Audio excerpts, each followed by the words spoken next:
ഉത്തർപ്രദേശിൽ സമാജ്വാദി പാർട്ടി നേതാവ് അസം ഖാന്റെ ഉടമസ്ഥതയിലുള്ള മൗലാന മുഹമ്മദ് അലി ജൗഫർ സർവകലാശാലയിലെ 40 കെട്ടിടങ്ങളിൽ 38 എണ്ണവും പൊളിച്ചു നീക്കാൻ രാംപൂർ വികസന അതോറിറ്റിയുടെ ഉത്തരവ്. അനുമതിയില്ലാതെയാണ് ഈ കെട്ടിടങ്ങൾ നിർമ്മിച്ചതെന്ന് അന്വേഷണത്തിൽ കണ്ടെത്തി. ഇതിന് പിന്നാലെ അസം ഖാനെതിരെ കടുത്ത വിമർശനവുമായി ഉത്തർപ്രദേശ് ന്യൂനപക്ഷ ക്ഷേമ മന്ത്രി ഡാനിഷ് ആസാദ് അൻസാരി രംഗത്തെത്തി.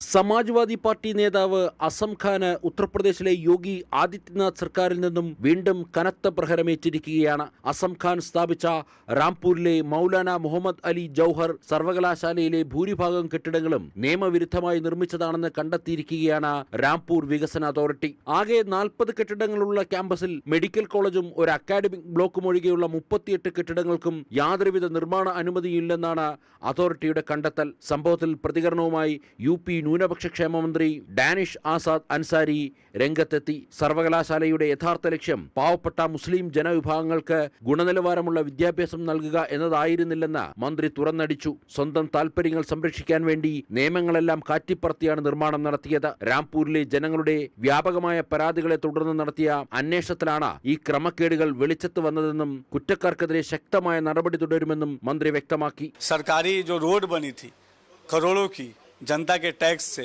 जो रोड बनी थी, उस रोड को उस कैंपस के अंदर समाहित करके उसको निजी इस्तेमाल उसको किया जा रहा था। जनता को उस सरकारी रोड पे जाने से जनता को रोका जा रहा था।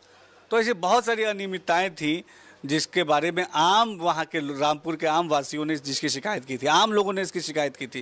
उन शिकायतों को गंभीरता से उन शिकायतों की गंभीरता को देखते हुए प्रशासनिक स्तर पे उसकी जांच की गई और जांच में जो भी दोष सही पाए जा रहे हैं उस दिशा में कार्रवाई हो रही है. അതോറിറ്റിയുടെ ഉത്തരവ് പ്രകാരം 15 ദിവസത്തിനകം ഈ നിയമവിരുദ്ധ നിർമ്മാണങ്ങൾ സർവകലാശാല തന്നെ പൊളിച്ചു നീക്കണം. അല്ലാത്തപക്ഷം ഭരണകൂടം നേരിട്ട് ബുൾഡോസർ നടപടികളിലേക്ക് കടക്കുമെന്നാണ് നോട്ടീസിൽ വ്യക്തമാക്കിയിരിക്കുന്നത്.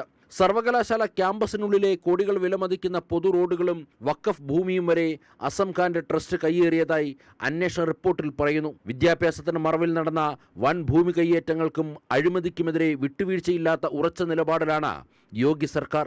ജനം, ഡൽഹി.